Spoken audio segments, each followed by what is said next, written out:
Pemuda soleh mati dalam keadaan buruk. Salah seorang pelaut mengisahkan kepada sebuah kisah yang pernah terjadi di kapal mereka. Ia berkisah, kami berlayar di atas kapal mengitari berbagai negeri untuk mencari rezeki. Padahal sebuah perjalanan kami ditemani oleh seorang pemuda yang soleh, tulus hatinya, baik budi pekertinya. Kami melihat pancaran ketakwaan yang memancar dari wajahnya, cahaya dan keceriaan tergambar pada kehidupannya. Kami tidak melihatnya kecuali dalam keadaan wudhu, salat, atau dalam keadaan memberikan nasihat dan arahan. Jika telah datang waktu salat, dia azan untuk kami dan salat memimpin kami. Jika salah seorang di antara kami tertinggal atau terlambat, dia menegur dan menasihatinya. Kami senantiasa dimanjakannya dengan nasihat-nasihatnya sepanjang perjalanan kami. Laut pun mengantar kami menuju sebuah pulau dari kepulauan di India. Kemudian kami pun berlabuh di sana. Sudah menjadi kebiasaan para pelaut menjadikan hari-hari berikutnya sebagai untuk beristirahat setelah penatnya perjalanan jauh. Mereka berjalan-jalan di pasar-pasar kota untuk membeli barang-barang asing yang mereka temukan sebagai oleh-oleh untuk keluarga dan sanak saudara. Kemudian mereka kembali ke kapal di malam hari. Di antara mereka ada beberapa orang yang terjerumus ke dalam kesesatan. Mereka pergi ke tempat-tempat permainan, mengumbar hawa nafsu ke tempat-tempat hina dan pelacuran. Sedangkan pemuda saleh tersebut sama sekali tidak turun dari kapal. Bahkan dia menghabiskan hari-harinya untuk membenahi kapal dan apa saja yang dibutuhkan untuk diperbaiki. Demikian pula ia sesibuk dirinya dengan berzikir, membaca Al-Quran dan sholat. Pada suatu ketika saat pemuda tersebut sibuk dengan pekerjaannya, tiba-tiba datanglah salah seorang awak kapal yang termasuk orang-orang yang mengikuti hawa nafsunya dengan melakukan segala perbuatan yang berseberangan dengan amal-amal soleh dan berakhlak dengan akhlak yang rendah. Dia berbisik kepada seraya berkata, wahai sahabatku, kenapa engkau berdiam diri di kapal, tidak menyertai kami? Kenapa engkau tidak turun hingga melihat dunia yang bukan duniamu? Kamu akan melihat apa-apa yang bisa menyenangkan hatimu dan menggembirakan jiwamu. Aku tidak berkata kepadamu, mari menuju ke tempat-tempat pelacuran, tidak juga ke tempat-tempat kebinasaan dan kemurkaan Allah Subhanahu wa Ta'ala. Akan tetapi marilah lihatlah kepada tempat-tempat permainan ular, bagaimana bermain-main dengan ular. Melihat kepada penunggang gajah, bagaimana dia menjadikan belalai sebagai tangga, kemudian dia naik dengan kedua kaki dan tangannya hingga mendirikannya di atas satu kaki. Lihatlah kepada orang yang berjalan di atas paku, orang-orang yang mengunyah bara api seperti mengunyah buah-buahan, orang yang minum air laut dan menyegarkan seperti orang meminum air tawar yang menyegarkan. Wahai saudaraku, turunlah dan lihatlah manusia. Maka jiwa pemuda itu pun tergerak, rindu terhadap apa yang ia dengar. Maka dia berkata, apakah yang kamu sebutkan itu memang ada di luar sana? Maka ia berkata, temannya yang buruk tersebut, ya turunlah, lihatlah apa yang bisa menyenangkan hatimu. Maka turunlah pemuda saleh tersebut bersama dengan temannya.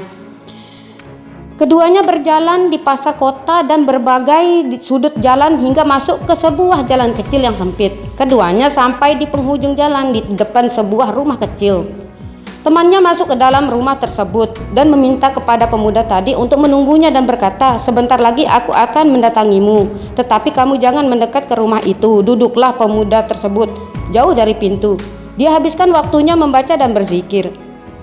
Tiba-tiba dia mendengar suara tawa keras terbahak-bahak dan terbukalah pintu yang tadi dimasuki oleh temannya dan keluarlah seorang wanita yang telah melepaskan rasa malu dan menanggalkan akhlaknya.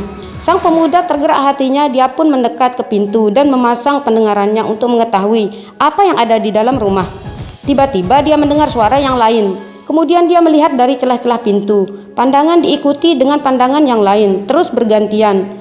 Dia melihat sesuatu yang tidak biasa dan belum pernah ia lihat sebelumnya. Kemudian dia kembali ke tempatnya. Saat temannya keluar, pemuda tersebut segera menemuinya dan berkata, apa ini? Celaka kamu, ini adalah perkara yang dimurkai Allah dan tidak dia ridhoi. Temannya menghardik, diamlah wahai orang buta, wahai orang yang dungu, ini bukan urusanmu. Kemudian perawi kisah ini mengatakan, maka mereka kembali ke kapal.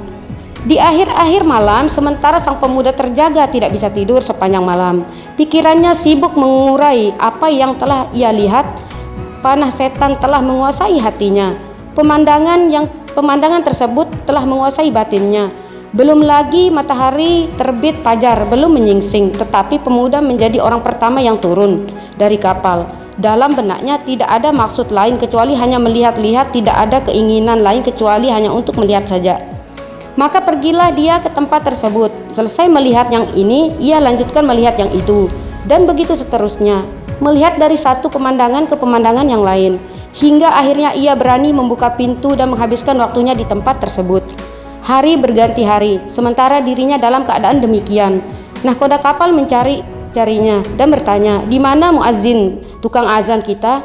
Di mana imam salat kita? Di mana pemuda saleh tersebut? Tidak ada yang satupun pelaut pun yang menjawab. Sang nahkoda pun memerintahkan anak buahnya untuk berpencar mencarinya hingga sampailah kabar kepada sang nahkoda berita tentang pemuda saleh dari orang yang pergi menunjukkannya ke tempat maksiat tersebut. Sang nahkoda meminta orang itu menghadap, ia memaki dan memarahinya, seraya berkata, tidakkah kamu bertakwa kepada Allah dan takut azabnya? Segera pergi ke sana dan bawa ia kemari. Maka pergilah dia menuju pemuda tersebut. Berulang kali akan tetapi sia-sia, orang tidak bisa membawa sang pemuda karena dia menolak dan tidak mau pulang bersama mereka. Maka tidak ada cara lain, pemimpin kapal akhirnya mengutus beberapa orang untuk memaksanya kembali. Mereka pun meringkusnya secara paksa dan membawanya kembali pulang ke kapal. Perawi kisah ini melanjutkan, kapal tersebut berlayar kembali menuju ke negeri asal para pelaut, kembali kepada pekerjaan mereka masing-masing. Sementara sang pemuda berada di sisi kapal dalam keadaan menangis, menyesali nasib, merintih-rintih hingga hampir putus urat nadinya. Karena kerasnya tangisan, para awak kapal pun menghindarkan makanan namun ia tidak mau memakannya. Selama beberapa hari demikian yang terjadi padanya, kondisinya semakin memprihatinkan. Pada suatu malam, tangis dan rintihannya semakin menjadi-jadi. Tidak ada satu orang pun dan awak kapal yang bisa tertidur. Maka nahkoda kapal mendatanginya dan berkata, wahai pemuda, bertakwalah kepada Allah. Ada apa denganmu? Sungguh rintihanmu itu mengganggu kami tidak bisa tidur. Duhai engkau, apa gerangan yang menjadikanmu berubah seperti ini? Pemuda itu pun menjawab sambil menahan sakit, tinggalkan aku sendiri, sungguh aku tidak mengetahui apa yang menimpaku. Maka berkatalah nahkoda tersebut, apa yang menimpamu? Kemudian sang pemuda menyingkap pakaiannya dan auratnya. Ternyata belatung-belatung tengah berjatuhan dari kemaluannya. Bukan main terkejutnya sang nahkoda, tubuhnya gemetar, ketakutan menyaksikan hal itu. Ia berkata, nauzubillah, aku berlindung kepada Allah dari yang demikian. Kemudian ia berdiri meninggalkan pemuda tersebut. Sesaat sebelum fajar, awak kapal terbangun oleh suara keras yang memanjang. Mereka segera berlari berhamburan menuju ke sumber suara, dan mereka mendapati pemuda tersebut telah meninggal dalam keadaan menggigit kayu. Awak kapal mengucapkan kalimat istidrat inna lillahi wa inna ilaihi rajiun dan berdoa memohon kepada Allah husnul khotimah bagi pemuda tersebut. Maka jadikanlah kisah ini sebagai pelajaran bagi orang yang mengambil pelajaran. Tidak ada daya dan kekuatan kecuali dengan izin Allah, dan tidak ada benteng yang terbaik yang melindungi kita dari nafsu setan serta fitnah dari tempat-tempat maksiat kecuali atas izin pertolongannya. Marilah kita bersama-sama menjaga hati, pandangan dari gambar-gambar atau film tak senonoh. Karena jika mata sudah terbiasa melihat hal demikian, maka hati akan menjadi beku dan mendorong naluri serta akal untuk mencari-cari cara menyalurkan dorongan seksual ke dalam bentuk perbuatan yang negatif.